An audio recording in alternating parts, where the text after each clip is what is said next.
ఈరోజు భక్తిలో ఉందంతా ఎట్లాగ చేస్తున్నావు, ఏం చేస్తున్నావు అది అర్థమవుతుందా? అతి భక్తి, అతి వినయం, అతి మర్యాద అంతా అతే కనబడుతుంది, కానీ వాక్యానుసారంగా ఉందా లేదా అనే దాన్ని పక్కన పెట్టేసిన పరిస్థితి ఎక్కువగా కనబడుతూ ఉంటుంది. అన్నయ్య చెప్తూ ఉంటే నిజంగా దేవుని మహాకృపే అనిపించింది నాకైతే మాత్రం. మా తమ్ముడు విషయాలు యాజ్ డీస్గా ఇట్లాంటి పరిస్థితులు వచ్చాయి నా దగ్గరికి. ఏడిపోయాను అనమాట ఆయన చూసినప్పుడల్లా. ఏం చేయలేకపోతున్నాను, అందరికీ దేవుడి కృప చేయగలుగుతున్నాడు, చేయలేకపోతున్నాను. నా మనసులో ఈ మాటలు అనేవాడు. నువ్వు కనుక చేస్తే వాడిని జడగొట్టిన వాడవుతావు, నువ్వు పెట్టావా ఆడికి అది నొప్పి తెలియకుండా అయిపోతుంది. నీ మాటలు సతమవుతుంది. ఒకవేళ మన ఇదిని చూసుకొని అట్లా అనుకుంటున్నామేమోనని చాలా బాధపడిన సందర్భాలు. దేవునికి ఎంతైనా కృతజ్ఞతలు, దేవునికి స్తోత్రం కలిగింది కాక. ప్రైజ్లో అలాగే ప్రతి విషయంలో పిల్లల్ని పెంచే విషయంలో ఎంత చక్కగా రాసింది మాట. అది ఇప్పుడు చచ్చిపోవాలని కాదు, రేపు పొద్దున ఎక్కడికి వెళ్ళకూడదని అనకాని కాదు. అలా కొడతా ఉండగా నిజంగా మన ఇంట్లో చూస్తాం పిల్లలు కొట్టగానే. మా ఊడు ఉన్నాడు, మా బావు బ్రదరు, కొట్టగానే మారిపోయాను వాళ్ళు మారిపోయాను నేను వాళ్ళ అంటాడు. నిజంగా మారుమనిసి వచ్చేసింది వాళ్ళు అనుకుంటాం. అప్పటికే మళ్ళీ బెల్ట్ పట్టుకుంటే రెండోసారి మారిపోయాను చూసుకో, మారిపోయింది చంద్రముఖి ఐదు మారిపోవటానికి. మాటలు చూస్తే ఎలా ఉంటాయి, మారిపోయాను నిజమేనా అనుకుంటా అని పట్టుకుని ఆపేసినంతే ప్రవర్తన ఏమైపోద్ది. దేవుని కుటుంబం బెల్ట్ ఆగదు కదా. మహాదేవుడు మంచి దేవుడు కనుక ఆయన మన స్వాధీనంలో ఉండే ఆయన స్వాధీనం తీసుకున్నాడు, పడిపోదు పెళ్ళి మంది. అలాగే అమ్మాయి అయినా అంతే కదా, అబ్బాయి అయితే అమ్మాయి అయితే ఎవరైనా అందరూ ఒకలాగా ప్రేమిస్తాడు. ఎవరిని ఎక్కువ తక్కువ ప్రేమిస్తాడు, సోని ఎక్కువ తక్కువ అందరినీ ఒకలాగా ప్రేమించే దేవుడు కనుక దేవునికి స్తోత్రం కలుగునుగా. ఆ విషయంలో కరెక్ట్గానే ఆయన చెప్పినట్లుగానే మనం ఉండాలి. ఇవాళ ఏమండి చూడండి, చాలా మంది పిల్లలను చూసి తల్లిదండ్రులు బాధపడతా కారణం ఏంటో తెలుసా? ఏంటిది? వాక్యానుసారంగా వాళ్ళంటే తెలియని వాళ్ళు పర్లేదండి, తెలిసిన వాళ్ళు కూడా, వాక్యాన్ని ఎరిగిన వారు కూడా, లేకపోతే వాక్యాన్ని ఎరిగామనుకొని వెళ్తున్నాం, చర్చిలకి వెళ్తున్నాం, మేము కూడా క్రైస్తవమే, మేము కూడా అని చెప్పుకుంటూ కేవలంగా ఉండిపోతున్న పరిస్థితులు మారపోట కారణం ఏంటి? బిడ్డలను చూసి ఏడుస్తా కారణం ఏంటి?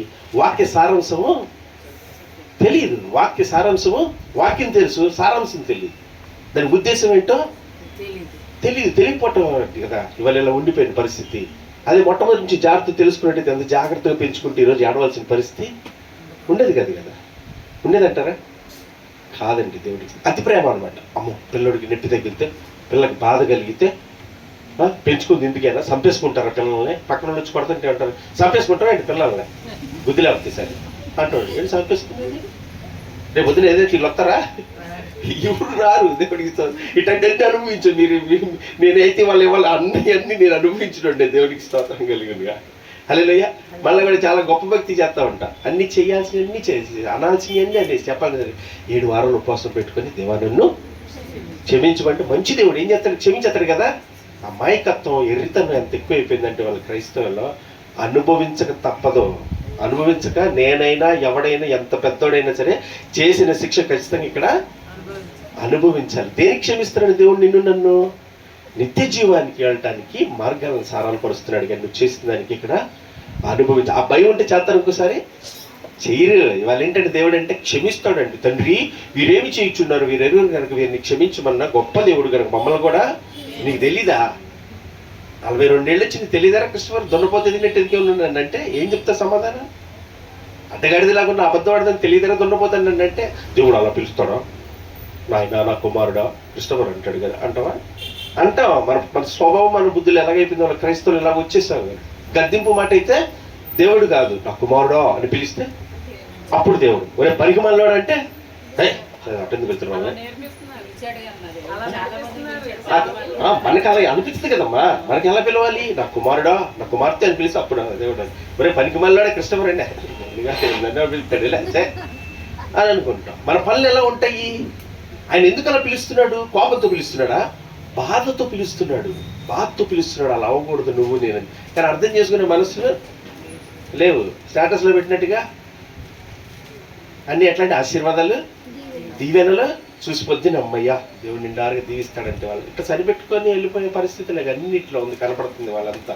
కానీ వాక్యాన్ని ఉన్నట్లు జాగ్రత్తగా చూసుకుంటే చేస్తారా?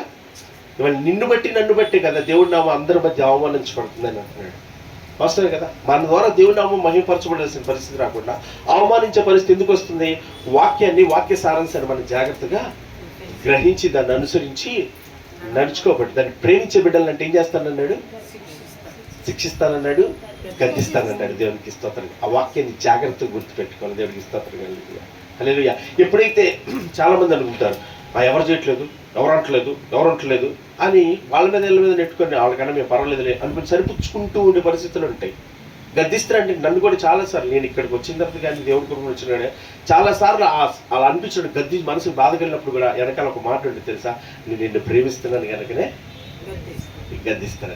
ఎవరికి అర్థమైతే తెలుసా అండి, ఎవరి మనస్సు ఆయన మీద, ఆయన కావాలని ఆయన మీద ఆధారపడి ఆయనకు అప్పగించుకుంటామనండి, అప్పుడు ఆయన కృపచేత ఆయన అన్ని నేర్పించామనండి. మాకు తెలిసిలేయ్యా, మాకు తెలియదు, మాకు రాదా ఏంటి అనేది వాళ్ళ స్వబుద్ధిని ఆధారం చేసుకునే వాళ్ళు కనబడుతున్నాయో, స్వచిత్తాలని స్వయిష్టాన్ని స్వబుద్ధిని ఆధారం చేసుకునే వాళ్ళు కనబడుతున్నారు. కానీ క్రైస్తవుల్లో సొంత జ్ఞానం ఎక్కువైపోయి, సొంత ఆలోచనలు ఎక్కువైపోయి, సొంత బోధ ఎక్కువైపోయి, వాక్యాలు ఉన్నదన్నట్లు చెప్పుకోకుండా వీళ్ళు చెప్పమే కాక ఆత్మీయ జీవితాలు అనేకులు పాడు చేసే పరిస్థితి. ఇబ్బంది వస్తే, కొంచెం కష్టం వస్తే, కొంచెం నొప్పి వస్తే అతలాకుతలం అయిపోతాయి. ఏమైపోతావు ఏంటో, ఏం జరిగిపోతున్నా, ఏమో ధైర్యం లేని పరిస్థితి, బిక్కుమంటే ఒంటరి స్థితి, కృంగిపోయిన పరిస్థితి. ఎందుకు వస్తుంది? వాక్యం యొక్క సారాంశాన్ని జాగ్రత్తగా గ్రహించిపోబట్టే. నీతిమంతుడు ఎలా ఉంటాడు? సింహం వల్లే ధైర్యంగా ఉంటాడు. ఉందా ధైర్యం? వస్తుందా ధైర్యం? మనం పరీక్షించుకోవాలి. మనకు వచ్చినప్పుడు మనం ధైర్యంగా ఉంటున్నావా, కృంగిపోతున్నావా, ఎందుకు ఇలా కృంగిపోతాం, ఎందుకింత అధైర్యపడిపోతాం, అసలు ఎందుకింత భయపడుతున్నాం అని ఎప్పుడైనా పరీక్షించుకుంటాం మన జీవితాల్లో, మనకున్న పరిస్థితుల్లో. అప్పుడు పరీక్షించుకుంటే జాగ్రత్తగా అర్థమవుతుంది. కానీ మన పరీక్షలు ఏం చేస్తాం? ఇజ్రాయెల్ వల్లే గొనుగుతువే సోనగతవే, గొనుగుతువే, మందిరానికి రాలేదా, ప్రార్థన చేయలేదా, మంగళవారం కూడా వస్తున్నాక ఈ మధ్య ఏమీ చేయవేంటి, వచ్చేస్తే జరిగిపోద్దండి. ఇక్కడికి వచ్చి కూర్చుంటే ఏం జరిగిపోద్దా? ఇక్కడికి వచ్చేస్తే నువ్వు పైనుంచి ఊడిపడిపోతాయన్నా, మంగళవారం శుక్రవారం శనివారం వచ్చితే ఊడిపడిపోతాయంటే అన్నా, ఏం జరగదు. విని ఎప్పుడైతే దాన్ని పరంగా జీవించాలని నువ్వు ఇష్టపడి ఆయనకు అప్పగించుకుంటావో ఆ కార్యాన్ని జరిగించినప్పుడే. నేను నాకు పని చేస్తున్నానండి, 30 రోజులు పని చేస్తేనే నాకు శాలరీ ఇస్తారా? లేకపోతే వెళ్ళకోకుండా నాకు జాబ్ ఉంది అని ఇంట్లో కూర్చుంటే బ్యాంకులో డబ్బులు వేస్తారా? చేస్తేనే కదా ఇచ్చేది. దేవుడు కూడా ఏం చెప్తున్నాడు? నా ఆజ్ఞలు, నా కట్టలు నువ్వు జాగ్రత్తగా గై కొన్నిన్న ఏడల్లా. కానీ తీసి పక్కన పెట్టేస్తాం కదా. నా పిండి బిజినెస్ తోటి, నా కంపెనీ, నా ఇల్లు అన్నీ ఆశీర్వాదాలు దీవెళ్ళే బయట అంతా. కానీ క్రైస్తవుల్లో క్రీస్తు పోలిక లేదు. శ్రమ పడటానికి, కష్టపడటానికి, బాధపడటానికి ఏ మాత్రము తలంపుల్లో కనీసం అప్పుడప్పుడు అంటాను చూసా, ఆలోచనలో కూడా తెచ్చుకుంటారు ఎవరైనా? తెచ్చుకోరు కూడా. కానీ ఆయనతో పాటు వెళ్ళాలంటే సిలువెత్తుకొని నడవాలంట.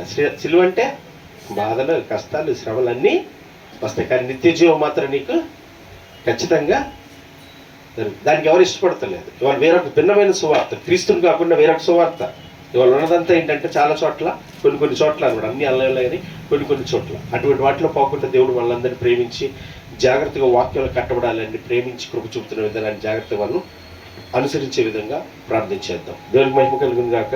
చెప్పబడిన మాటల నిమిత్తం చెల్లి ప్రార్థన చేస్తుంది. ఏకీవిద్దాం ప్రతి ఒక్కరు. నా 2 వచనాలతో మాట్లాడిన పిల్లల్ని పెంచే విషయంలో అయ్యా కోపగించుకొని దాంట్లో వల్ల జరిగే ప్రమాదం ఏమవుతుందో ఆయన, అటువంటి శిక్ష పడబోతే ఎట్లాంటి పరిస్థితులు జరుగుతాయో ఈ 2 వచనాల ద్వారా అనేక విషయాలు మాకు నేర్పించినందుకు స్తోత్రాలు. మేము వాటిని అనుసరించి అటువంటి క్రియలతో జీవించినట్లుగా మా అందరికి సహాయం చేయమని ప్రతి ఒక్కరు ఏకీవిద్దాము. చెల్లి ప్రార్థన చేస్తుంది.